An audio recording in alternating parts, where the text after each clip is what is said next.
అనుకోని సంఘటనలతో ఒక్కోసారి అదృష్టం కలిసి రావచ్చు. ఇక రాజకీయాల్లో అయితే ఎప్పుడు ఎవరికి ఏ పదవి వస్తుందో అర్థం కాదు. కాలం కలిసొస్తే పదవులు పరిగెత్తుకొస్తాయి, కొందరికి చేదాకా వచ్చి జారిపోతాయి. అలానే గత ఎన్నికల్లో కామారెడ్డి స్థానం నుంచి ఎమ్మెల్యేగా గెలుపొందే అవకాశం షబ్బీర్ అలీకి ఉండేది.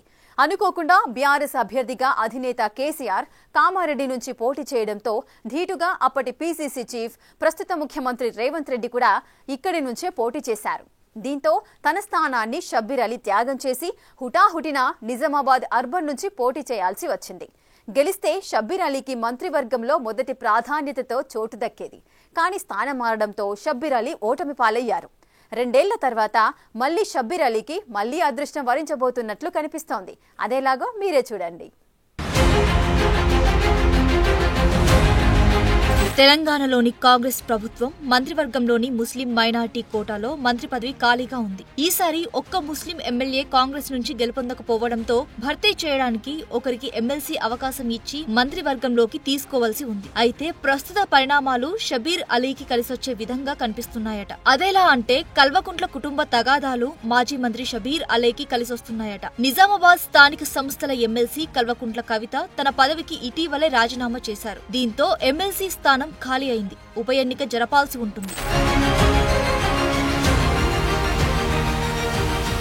2021 డిసెంబర్లో పోలింగ్ జరగగా 2022 జనవరి 5న కవిత ఎమ్మెల్సీగా ఎన్నికయ్యారు. ఇంకా 2 ఏళ్ల 3 నెలల పదవీకాలం ఉంది. రాజీనామాతో ఉప ఎన్నిక అనివార్యం కాగా కాంగ్రెస్ పార్టీ అభ్యర్థిగా షబ్బీర్ అలీ పోటీ చేసే అవకాశాలు స్పష్టంగా ఉన్నాయట. ఇప్పుడే ఉప ఎన్నిక జరగడం సాధ్యం కానప్పటికీ కొద్ది రోజుల తర్వాత అయినా షబ్బీర్ అలీకే అవకాశాలు స్పష్టంగా ఉన్నాయంటున్నారు. ప్రస్తుతం రాష్ట్ర ప్రభుత్వ సలహాదారుగా ఉన్న షబ్బీర్ అలీ ఎమ్మెల్సీగా గెలిస్తే రాష్ట్ర మంత్రివర్గంలో చేర్చుకునే అవకాశం ఉందంట.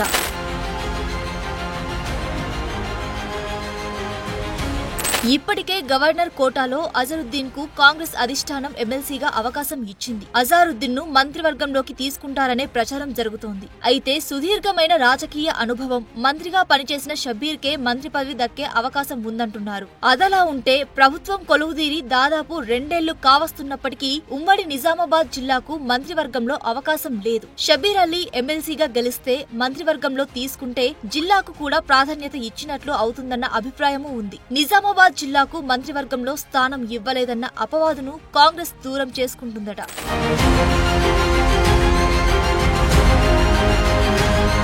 నిజామాబాద్ స్థానిక సంస్థల ఎమ్మెల్సీ ఉప ఎన్నిక ఇప్పట్లో జరిగే అవకాశం లేదు. స్థానిక సంస్థల ఎమ్మెల్సీ ఎన్నిక జరగాలంటే ఎంపీటీసీ, జెడ్పీటీసీ, కౌన్సిలర్లు, కార్పొరేటర్లు ఉండాలి. ప్రస్తుతం ఈ పదవులన్నీ ఖాళీగా ఉన్నాయి. ఈ నెలలో స్థానిక సంస్థల ఎన్నికలు జరిగే అవకాశం ఉంది. దీంతో ఎంపీటీసీ, జెడ్పీటీసీ స్థానాలు భర్తీ అవుతాయి. మొత్తం ఉమ్మడి జిల్లాల్లో స్థానిక సంస్థల ఎమ్మెల్సీ ఓట్లు 811 ఉన్నాయి. ఇందులో ఎంపీటీసీ, జెడ్పీటీసీ ఓటర్లు 596గా ఉండగా ఇక కార్పొరేటర్లు, కౌన్సిలర్లు కలిపి 215 ఉన్నాయట.